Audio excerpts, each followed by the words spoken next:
Hello, water activists.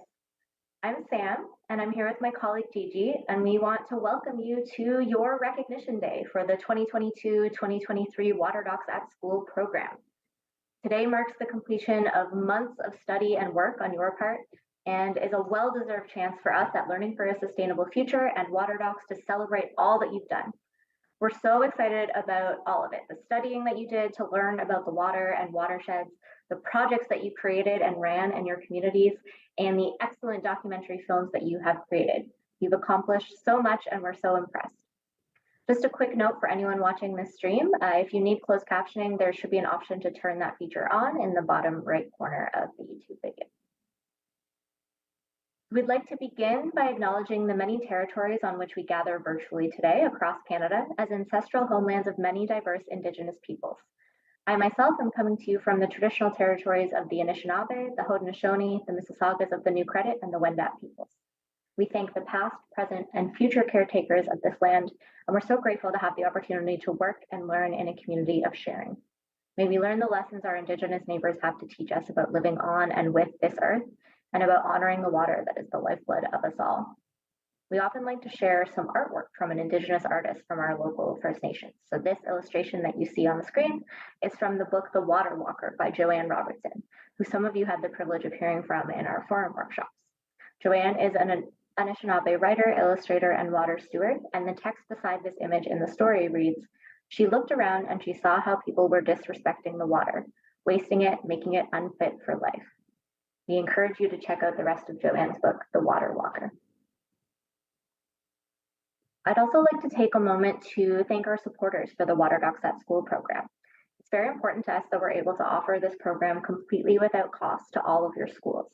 One of the ways that we're able to do this is through generous financial support from TD Friends of the Environment Foundation. We'd also like to thank our partners at Water Docs and Ecologos for making this program possible. And last but not least, we also appreciate all other generous organizations and individuals, especially the Ursuline Sisters. We're very grateful for all of their generous support. And now I'd like to take the opportunity to offer congratulations on behalf of our partners over at Water Docs. Water Docs is an environmental education organization who's been delivering programs since 1999. They're best known for their Water Docs Film Festival, which is in its 11th year of sharing storytelling and inspiration through documentary cinema. So to all the Water Docs at School participants, on behalf of Water Docs staff and board members, congratulations and well done.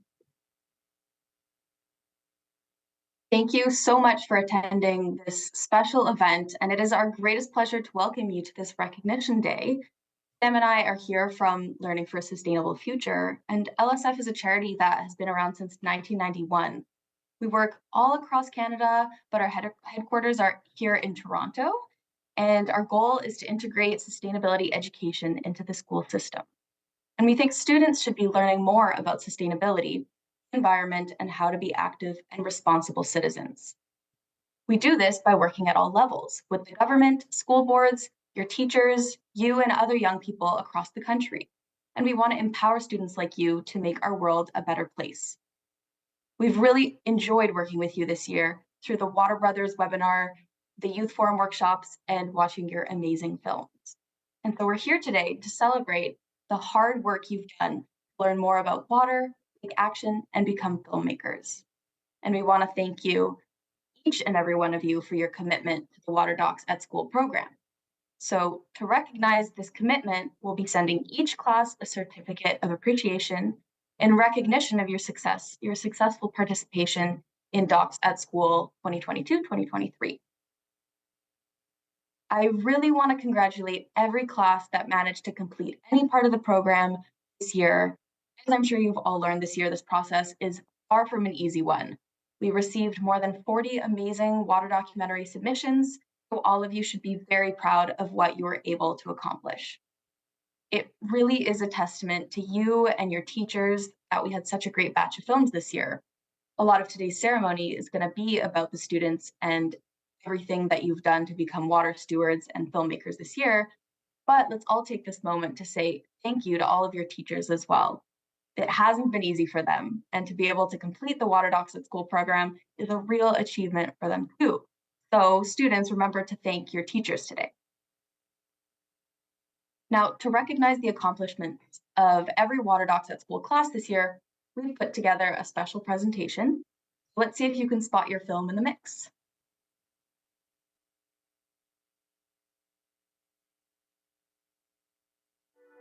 We made more posters to inform people about the dangers of using plastic dinnerware. They were hung up around our school and in our principal's office, so during every morning announcement, the whole school could see it.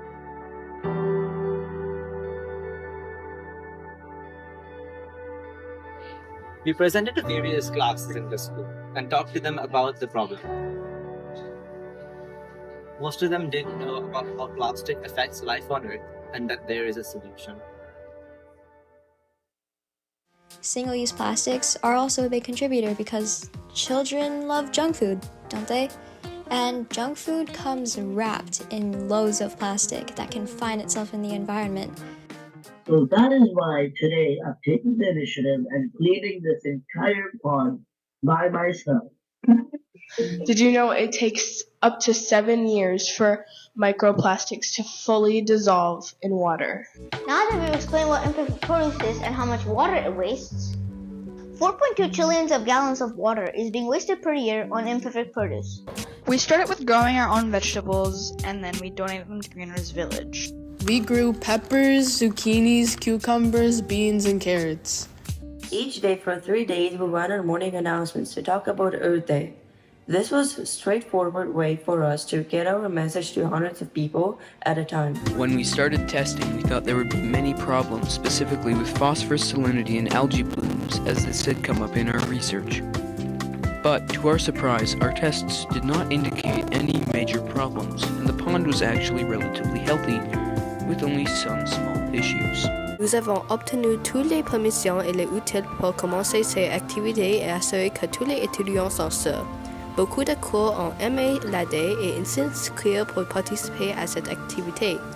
C'était un grand succès. They don't have the money, time, or space to maintain a traditional garden, but there's a really simple solution that I want people to know about: hydroponics. Although this is an amazing cause, a lot of us don't exactly realize the amount of garbage produced. The food is given out in plastic plates, and all the utensils are plastic. But most of this plastic doesn't get disposed of properly. We may have gotten this much trash, but it's not like this will stop people from littering. And what are we even gonna do with the trash? So they ended up making the trash into art to alert the litters on how they're affecting the environment. The walk is meant to draw attention to the difficulties that people in certain parts of the world face when they have to walk long distances to get water. The goal of the walk is to raise awareness about the importance of clean water and to encourage people to take action to help save and protect it. After doing my own research, I decided to create a petition. A petition about banning the use of harmful and useless pesticides. My goal was to get over 30 signs, and that's what I did. We have a pie chart of the main pieces of litter our class found. It is 83 wrappers, 40 beverage containers, 189 cigarette butts, 136 plastic bags, only 10 disposable masks, and other 238 pieces of litter.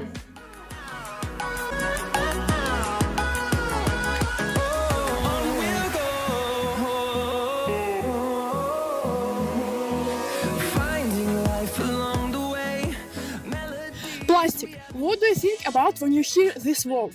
Do you think about food in your fridge? Or maybe crockery that you bring to the picnic? I think about plastic pollution. Do you know exactly how much water goes into one plastic water bottle? 5.3 liters. 0.3 billion plastic bottles are used each day. So imagine how much water is being wasted on bottles each year. Our PowerPoint posters and surveys were about water conservation and about how rain barrels are useful for the environment. L'eau, le solvant universel, la source ultime d'énergie. Sans l'eau, nous n'aurions jamais existé. Notre groupe affiche également des posters dans l'école.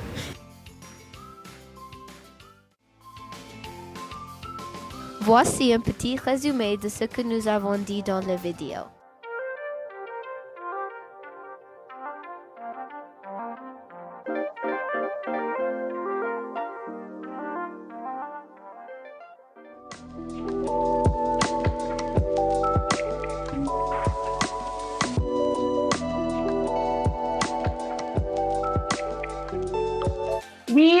answer questions such as, how much water does it take to grow a cucumber, and how many of those cucumbers get wasted? We painted yellow fish inside the storm drains to symbolize that what we do on land affects our water system, and that we should stop using the pesticides and herbicides, letting that go down our storm drains, affecting our aquatic life. We need to protect all of the world's water. Please remember that this is a very serious issue, and whatever you can do to help is appreciated and needed. Things like cleaning up beaches, donating to charities, or limiting plastic use are all great ways to help the environment you live in. Every individual can make a difference in reducing their wastewater footprint. Small changes in our daily lives can create a significant impact. Let's take the pledge to be mindful of our water consumption and become guardians of this precious resource. This is the water from Lake Ontario. Ew, so gross! As you can see, the water from Lake Ontario is a different color and has very gross debris in it compared to the normal water from our taps. This is due to the gross gases and garbage that are released into the lake. Let's shift the jobs. Let's make a change. Water conservation and mission range from the mountains to the deep blue sea. Together we'll protect for you and me. After finding out this information and finding out how much plastic was surrounding our creeks, we found a simple solution we could use to pitch in. When we heard about these problems, we realized an easy and effective solution was providing people with water conservation strategies they could use in their daily routines. We made an online handbook and wrote about water-efficient recipes as well as gardening strategies. Water contamination. What really is it? Is it polluting the water we drink? Is it putting thousands of different types of chemicals in the water just to filter out a few which can lead to death? Is it making the water we drink unusable and unsafe anymore? The answer is actually all of the above, and we're here to learn and teach you a little bit more about the dangers of water contamination.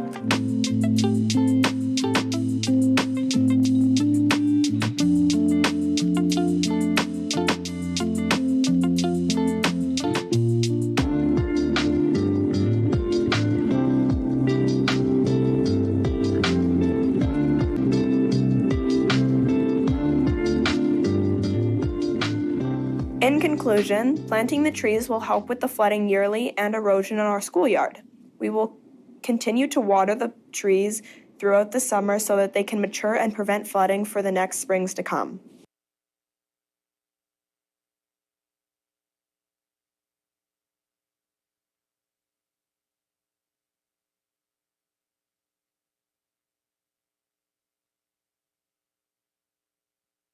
A huge thank you to all of the classes that submitted films. If that compilation of hard work and passion did not inspire you, I don't know what will. Now, as you may know, we award 2 prizes to the Water Docs at School films. One prize is for Best Film, and one is for Best Project.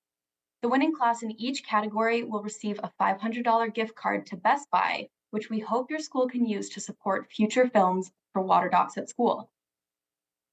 Now, the first category will be for Best Film, and I will remind you of the criteria that we were looking for. A clear concept and an interesting storyline that flows all the way through, effective use of visual imagery and special effects, good use of film techniques, including framing, lighting, and editing, and good sound quality with consistent volume levels and good balance between dialogue and music. The films shortlisted for Best Film are The Pollution and Protection of Lake Ontario from Fern Avenue Public School, Food Saviors from George Street Middle School, and Ground Litter from Walnut Grove Public School. This is the first year we've been able to offer the program in both French and English, and we were very delighted to receive some amazing submissions in French. C'est la première année que nous avons pu offrir le programme en anglais et en français, et nous avons été très heureux de recevoir d'étonnantes soumissions en français. Now please join us in viewing our shortlisted best films, starting with Ground Litter from Walnut Grove Public School. Rejoignez-nous pour visionner les meilleurs films présélectionnés en commençant avec Ground Litter de la Walnut Grove Public School.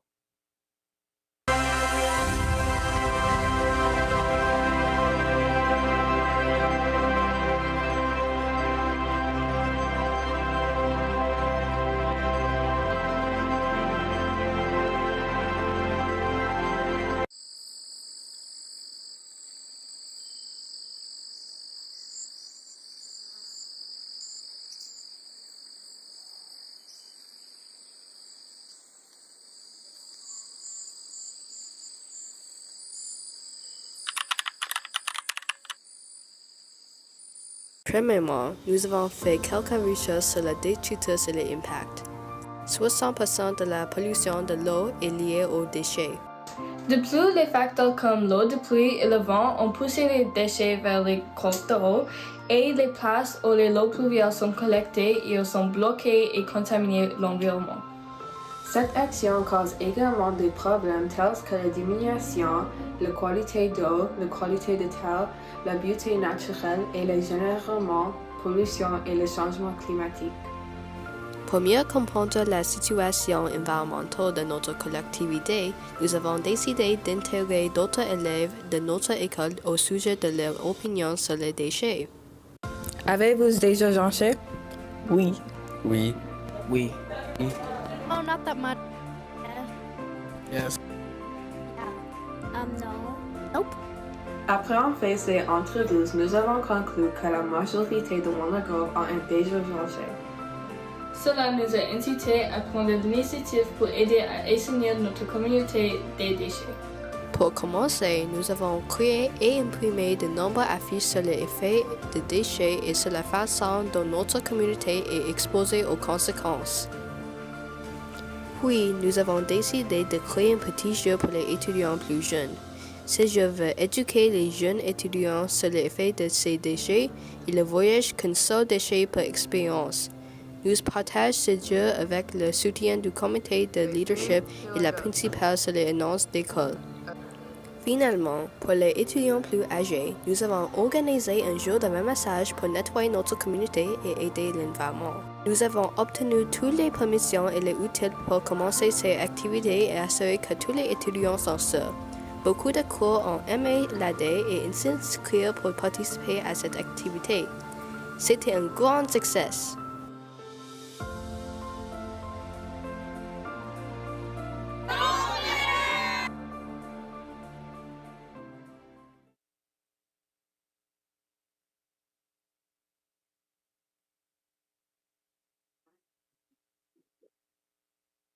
Merci Walnut Grove.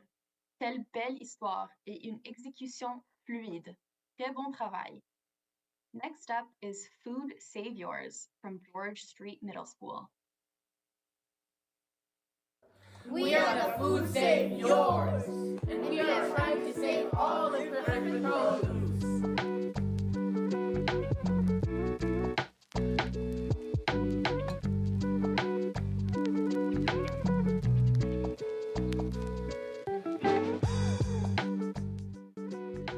Hey, do you know what imperfect produce is?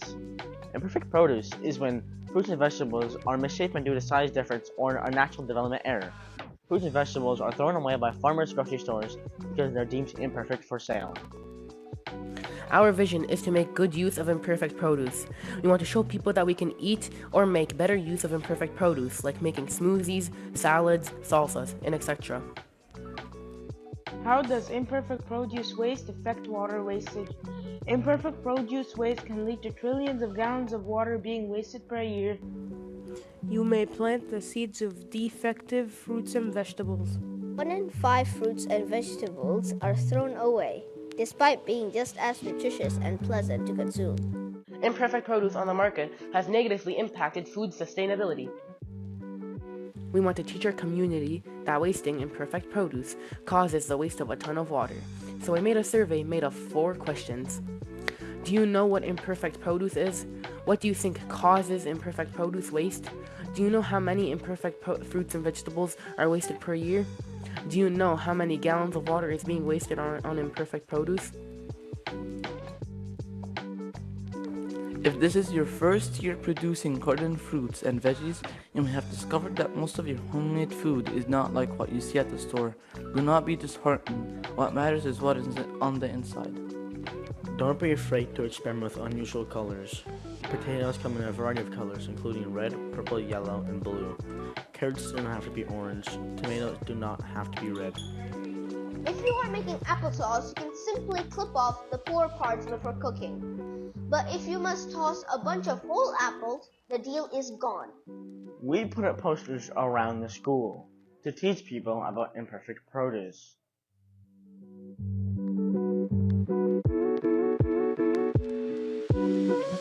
Many people also confessed that they would not buy an imperfect produce because of what it looks like. Here are the results.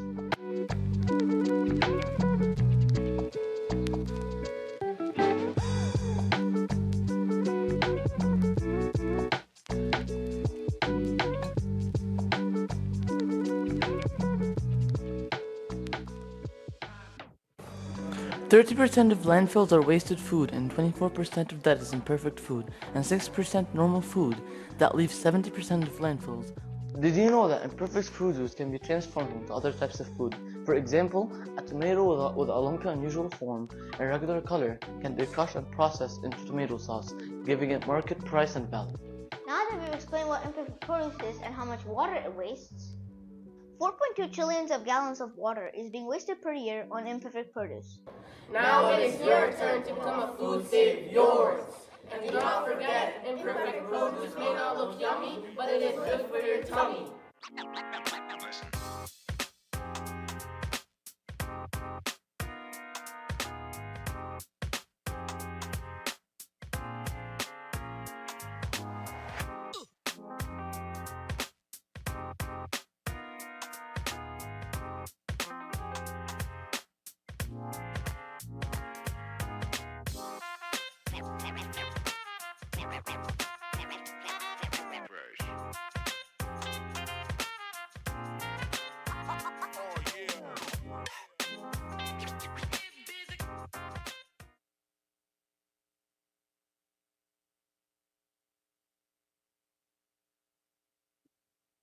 Thank you, George Street Middle School. Great research and editing, and such an interesting issue we don't hear a lot about. Now, finally, we have the pollution and protection of Lake Ontario from Fern Avenue Public School.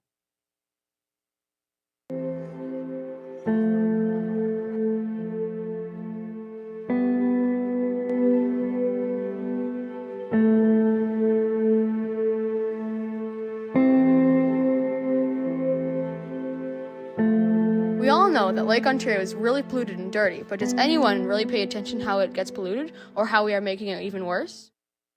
We've been looking into the pollution and problems occurring around Lake Ontario. We realized that the lakefront in Toronto is barely being cared for and monitored.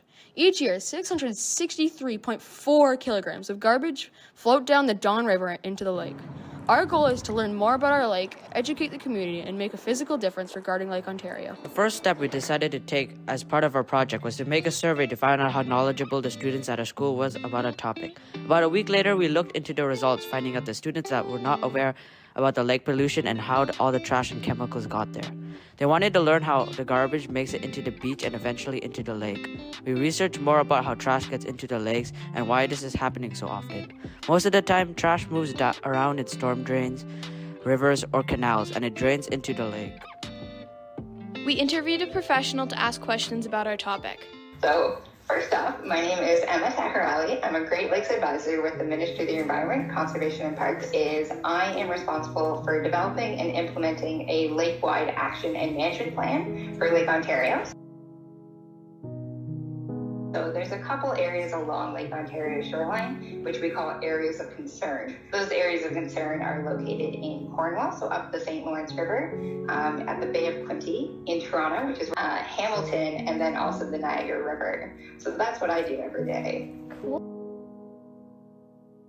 Well, I can say the first thing is exactly what you guys are doing. So reaching out to people at the government, to local mayors, and just to ask questions about the lake. The more you learn, the more their care. So there's actually lots of different pollutants in Lake Ontario. Road salt, that plastic pollution, so just litters. And part of the problem is when pollution gets into the lake, it doesn't go away very quickly. So there are chemicals that break down really quickly and change and, basically disappear. But there are other chemicals that will stick around for 50, 100, 200 years. Have a great day. Bye. Bye. We then made more posters to advertise the bake sale that we hosted. We decided that we would donate all the money to a charity that focused on cleaning not only Lake Ontario, but all the Great Lakes. The Great Lakes Plastic Cleanup Charity was perfect for us. They use new technology to clean up trash and garbage from our lakes. We figured that this would be a good decision since we couldn't clean everywhere in Lake Ontario, but this charity certainly could help. Next, we interviewed a student from our school and talked about Lake Ontario and the future of the lake.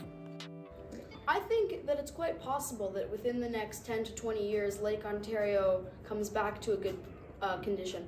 But I think the only way that we could achieve that would be by working together in groups to clean up the lake as a city.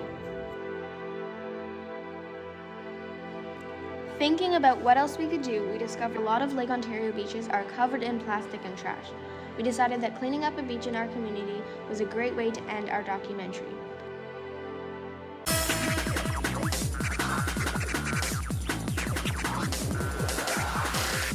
Please remember that this is a very serious issue and whatever you can do to help is appreciated and needed. Things like cleaning up beaches, donating to charities, or limiting plastic use are all great ways to help the environment you live in.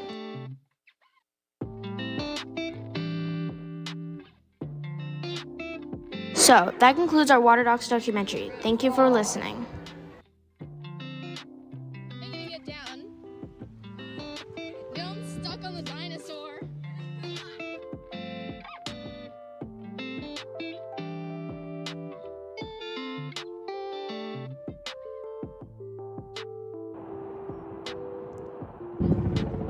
Oh my god, the freaking helicopter! Bro, why are you looking at Minecraft pictures? I'm not looking. Why is there a tie in?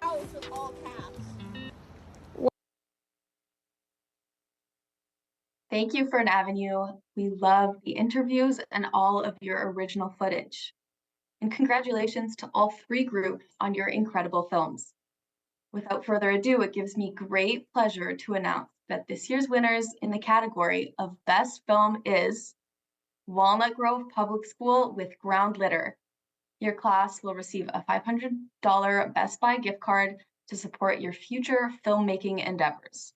Les gagnants de cette année dans la catégorie du meilleur film sont Walnut Grove Public School avec Ground Litter.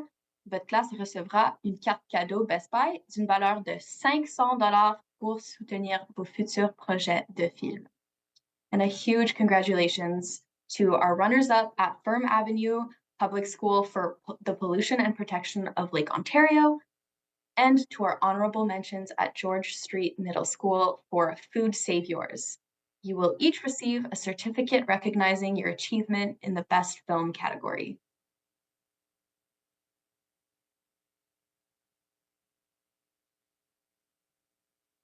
Our second category is for Best Project. So for this award, we're looking for projects that were youth-led from start to finish, a defined project goal that addresses a local water issue, accurate and appropriate data and research, involvement of stakeholders, and demonstration of creative action and measurable impacts.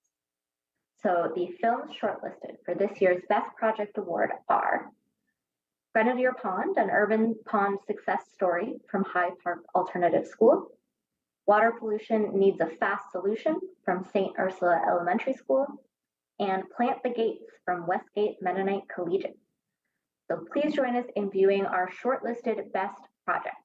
The first one up is going to be Plant the Gates from Westgate Mennonite Collegiate.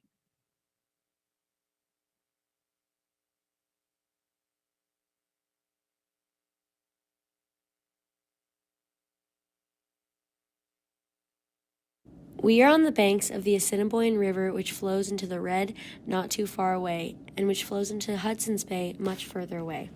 These rivers and banks have been the highways and gathering places of this area for thousands upon thousands of years. This school is built on Treaty 1 territory. These lands are the traditional territories of the Anishinaabe, Ininiwak, Dakota, and Nakota nations, and the homeland of the Métis Nation. We are grateful to the Indigenous peoples for their stewardship of this land and the hospitality that enables our community to learn, worship, and serve God the Creator here. We acknowledge the harms that the settler community has brought upon the Indigenous peoples of this land. As a school grounded in the peace tradition, we want to work for reconciliation. Okay, has the river flooding ever affected the school? If so, how did you solve it and what happened? It didn't affect the school, but we were worried it was going to affect the school. So What happened if the water did get inside the school? well, I guess would have risen. Everything would come in. There would be no way to get the water out of the school. So we would have to wait for the water to recede, and then we would have had a major cleanup. But it'd be mold problems, all $1 million thing, because the floor would have been wrecked. Due to our school being located by the river, our school is affected by erosion. Erosion is a natural process that happens along shorelines, embankments, rock formations, and when runoff from heavy rain carries away the top layers of soil. We live in Winnipeg, which gets a lot of snow each year that usually melts pretty quickly, so we are susceptible to flooding. Each year we have to close the field because of the issue, which makes it difficult for younger students to release energy and focus on learning. We went to talk to the younger classes about our project. You might be thinking, what is our solution to this problem? We started to look into solutions and found that planting trees would be a good way to help reduce flooding and prevent further erosion. Did some research about trees and how to help with flooding and how it connects to a riparian forest. Tree roots help the trees get more water. They are called root hair and act as a drag on water floods, holding back water and slowing the flow at times of flooding. As we live in a riparian forest, which is a plant-based ecosystem next to or surrounded by a body of water, it is managed differently than land-based ecosystems due to certain benefits such as the water quality and offering an environment for special types of wildlife to live in, such as birds of prey, deer, and beavers. Protecting the plant life in these environments is a vital part of maintaining the beauty and wonders of Winnipeg. Through the wastelands, through the highways, till my shadow turns to sun rays, and on we'll go. Through the wastelands, through the highways, and on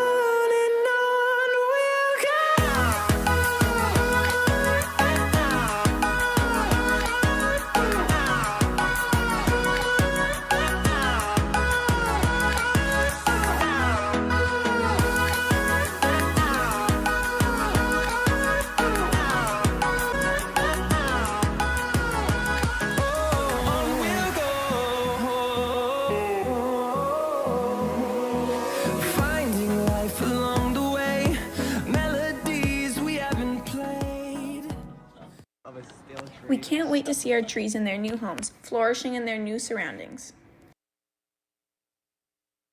Thank you so much, Westgate. We love that you're thinking ahead and working to protect your community. Next up is water pollution needs a fast solution from St. Ursula Elementary School.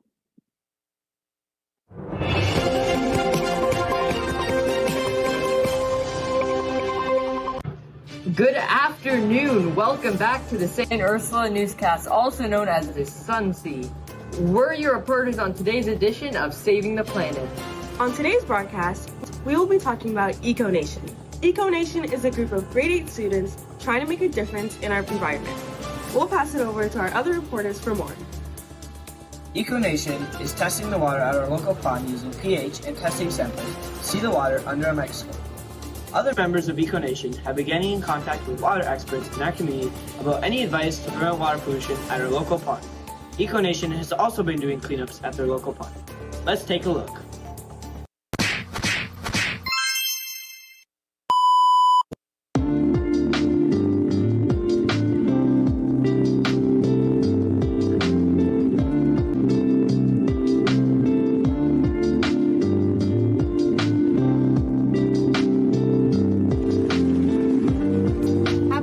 Before the trash cleanup? It was pretty bad. There was trash everywhere. And how was the pond after the trash cleanup? It looked a lot better.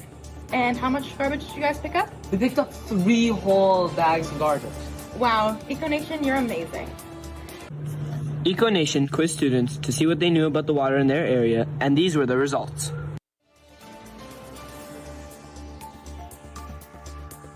Okay, at that test, we can see that we don't really know much about the water in our community, but EcoNation is here to help us.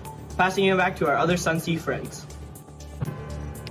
Hey EcoNation, can you tell us a little more about what you've done with the kindergartners in your school to inform them about our water pollution issue?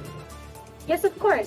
Back in the winter, we took them outside with us to clean up garbage in our local community and remind them how important it is to keep our land clean, so that it does not end up in the water and harming our aquatic life. Wow, that is truly amazing. What else do you have to tell us? We also recently just went to their class to present an informative slideshow about the water cycle, the harmful effects of pollution in the water, and the importance of keeping our local pond and water clean. Wow, this is truly wonderful. Thank you so much, friends. Let's see what Gabriel has to say about his presentation to the staff. Yeah, I wanted to share ideas to the staff because, they can spread the message, and I let them know about everything our Eco Nation has been doing to keep our water clean, such as cleaning up the pond with our kindergartners, or testing bacteria and pH levels, and attending workshops and more. And the staff was really interested, and I can't wait for them to start their own projects. Now let's pass it to our other Sun Sea newscasters to check in with Eco Nation to see what they're doing at the wastewater treatment plant. What did you learn at the treatment plant about water? Well, we learned a lot of things, like Ontario has access to 20% of the fresh water in the world.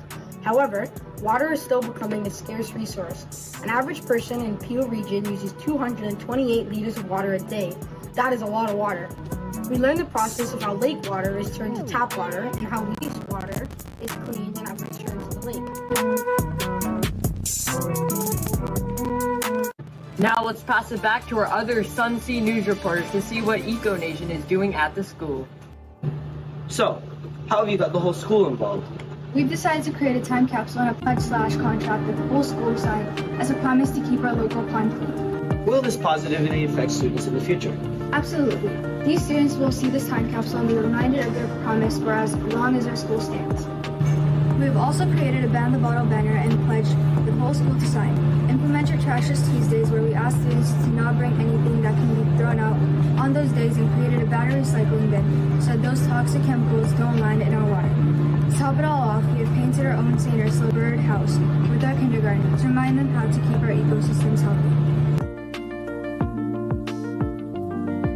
Every day we acknowledge the land on which we gather, being part of the treaty lands and territory of the Mississaugas of the Credit, and on top of our truth and reconciliation, signs of spring, reciprocity, walk, we painted Mother Earth in the shape of our Great Lakes.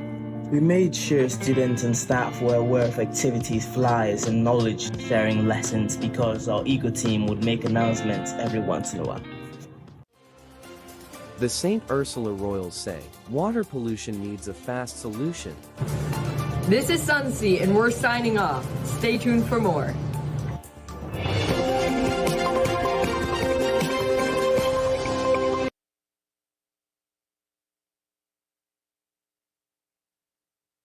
Thank you, St. Ursula. What a great project with so much creativity. And last but not least, in our best project category, we have Grenadier Pond, an urban pond success story from High Park Alternative School.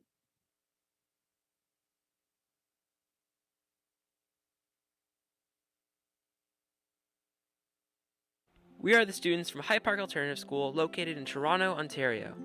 Throughout our whole lives, we have spent a lot of time visiting one of the largest parks in Toronto, which is also the name of our school, High Park. As we started to brainstorm ideas for our water documentary, we knew that we wanted to focus on something meaningful and local in our community. Grenadier Pond is a 14.2 hectare pond that is located in High Park. Grenadier Pond is home to 23 bird species, 11 mammals, 4 bat species, and 15 warm-water fish species. It is a really unique body of water, as it is located less than 300 meters from Lake Ontario and about 5 kilometers away from downtown Toronto. Grenadier Pond might be the most urban pond in all of Canada. After deciding to focus on the water in High Park, and Grenadier Pond specifically, we got down to doing some research about the health of the pond and what some of the threats to the pond are. To get started, we need to learn more about the pond and do a bit of research on the history of the pond. We discovered that many tests have been done over the years, and the Grenadier Pond has actually had several reports of being unhealthy. So, we decided to do some tests of our own, with this information in mind. When we started testing, we thought there would be many problems, specifically with phosphorus salinity and algae blooms, as this had come up in our research. But, to our surprise, our tests did not indicate any major problems, and the pond was actually relatively healthy, with only some small issues. We did notice a small algae bloom, and there was quite a lot of litter in and around the pond, as there are many visitors to High Park throughout the year. Before we began, we sent out a survey to all the grades 7-8 students in our school to find out what they knew about Grenadier Pond and to help focus the education component of our project. Having discovered that the pond is fairly healthy, we began to rethink our project as a whole since there were no major issues to solve.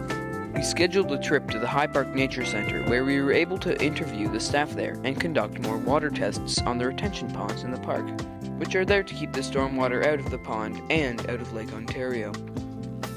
The staff told us about some of the steps that had been taken in order to keep the pond healthy, which sparked a new research question and focus for our project.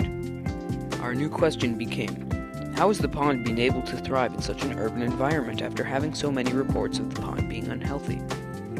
As we mentioned, Grenadier Pond is a 14.2 hectare body of water and is considered to be a shallow pond. And while it is now thriving and home to many species of wildlife, that has not always been the case. This is a picture of what High Park looks like in 1875. Pay attention to the amount of bodies of water. Now, here's a much more modern photo of High Park. You notice how much the water has changed? Well, most of that is due to urbanization in and around High Park.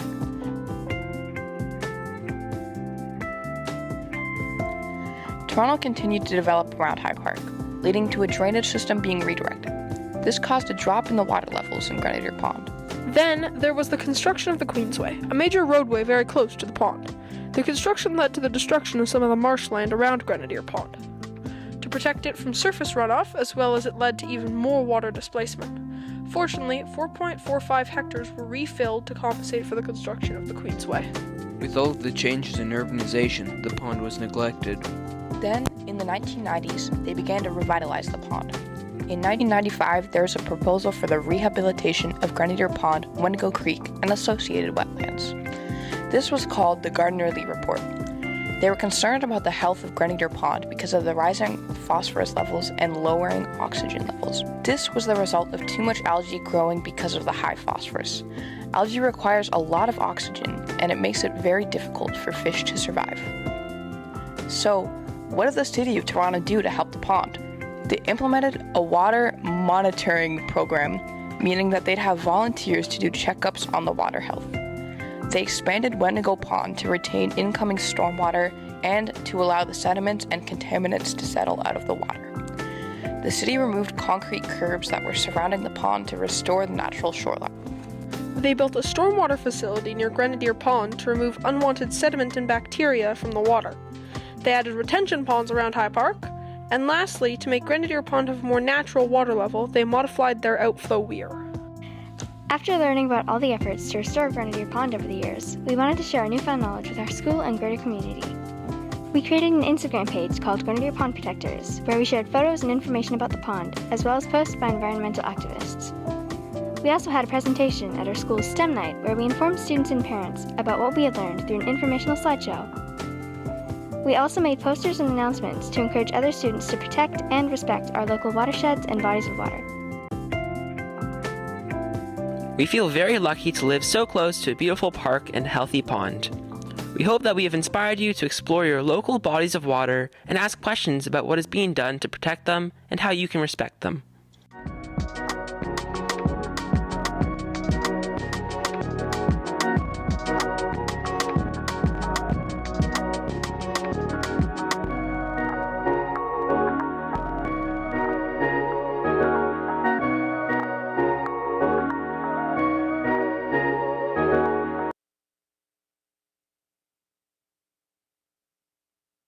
Thank you, High Park Alternative.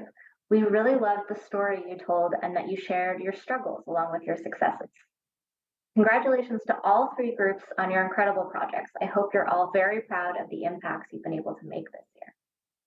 So without any further ado, it gives me great pleasure to announce that this year's winning class in the category of Best Project is St. Ursula Elementary School for Water Pollution Needs a Fast Solution. Your class will receive a $500 Best Buy gift card to support your future filmmaking. Congratulations also to our runners-up at High Park Alternative School for Grenadier Pond, an urban pond success story, and our honorable mentions, Westgate Mennonite Collegiate for Plant the Gates. You will each receive a certificate recognizing your achievement in the Best Project. Right? So whether you were one of our winners today or not, on behalf of LSF and Water Docs, we want to thank you all so much for participating in the Water Docs at School program this year. Your water activism has helped make our watersheds a better place, and your films will continue to inspire other students across Canada to become change makers just like you. We hope that you'll carry all the things you learned with you today and keep creating that ripple effect. Thank you so much, everyone, for coming out. Have a safe and fun summer, and we hope to see you next year.